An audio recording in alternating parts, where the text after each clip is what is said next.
Hello po sa inyong lahat mga ka-crypto. Ako po si Pinoy Crypto Trader at sa video na ito ay pag-uusapan po natin ang aking technical analysis dito po kay Bonk ngayon pong January 3 taong 2025. Pero quick update lamang po tayo rito kaya diretso na po tayo sa pagti-technical analysis sa kanyang daily chart time frame na ito.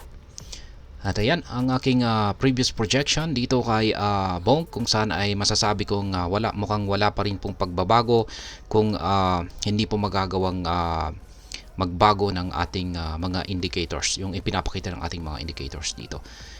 Pero ayan, meron po tayong isang pattern dito, itong descending wedge pattern kung saan ay kahapon po ay mapapansin natin dito na nagkaroon po tayo ng breakout sa upper portion nito.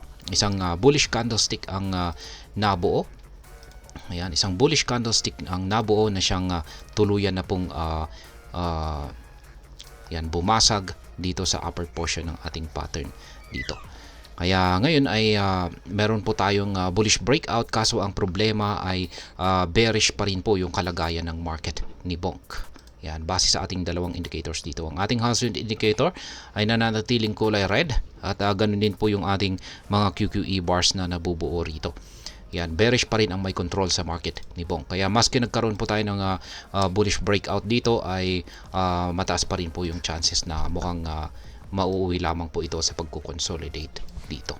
Kaya sa madaling salita ay wala pa rin pong pagbabago sa aking mga nakikitang mga projections dito na magiging galaw ni Bonk sa mga paparating na araw. Ayan.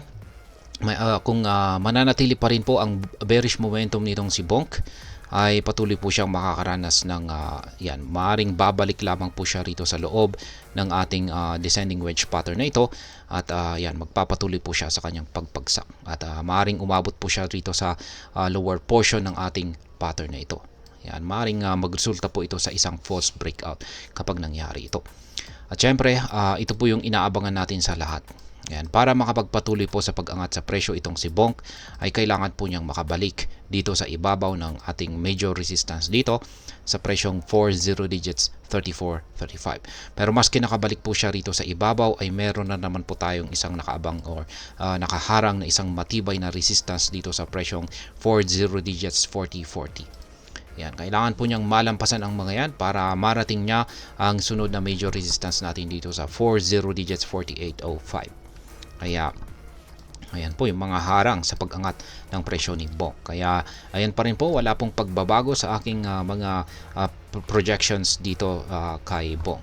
Meron po tayong nakaabang rito na isang buy pending order dito po sa presyong 40 digits 28.45, pero hanggang ngayon ay hindi pa po ito nati-trigger. Malapit lamang po ito nitong nakalipas na January 1, pero ayan, hindi po siya inabot.